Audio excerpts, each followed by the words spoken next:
ఆయన దైవోపహతుడు, దురదృష్టవంతుడు కాదు.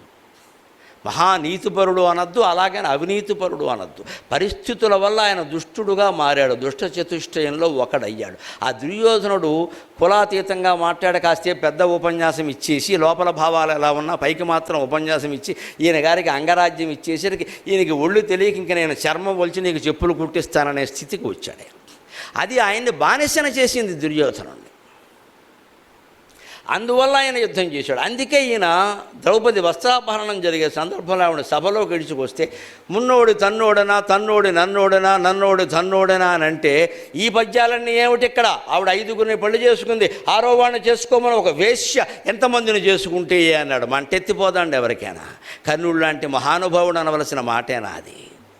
ఆయనకి జరిగిన చిన్నతనంలో అవమానం ఏదో జరిగితే నీ కులమేమిటి, ఒక రాజకుమారుడితో పోరాడడానికి నీకు ఉండే అర్హత ఏమిటని ప్రశ్నిస్తే నీకెంత అవమానంగా అనిపించింది. ఒక క్షత్రియ స్త్రీని నలుగురిలోకి ఈడ్చుకొచ్చినప్పుడు నువ్వు వేశ్యవే అంటే మరి ఆవిడకి ఎంత అవమానంగా ఉంటుందండి. మన అవమానమే ఎక్కువ, అవతల వాళ్ళ అవమానం తక్కువ అంటే ఎలాగా? కులపరమైన అవమానం ఎక్కువైతే స్త్రీని స్త్రీగా గౌరవించకుండా అవమానించడం మరింత ఎక్కువ కదా. అది మనిషి ఎప్పుడు ఎలా ఆలోచిస్తారంటే, భారతం మనకు చెబుతున్నమాట, తన స్వార్థం గురించి ఆలోచిస్తాడు. తనకు జరిగింది ఏదైనా ఎక్కువ, ఎదుటి వాళ్ళకి జరిగిందంతా తక్కువ. ఈ ఆలోచనలతోనే ఆయన రెచ్చిపోయాడు.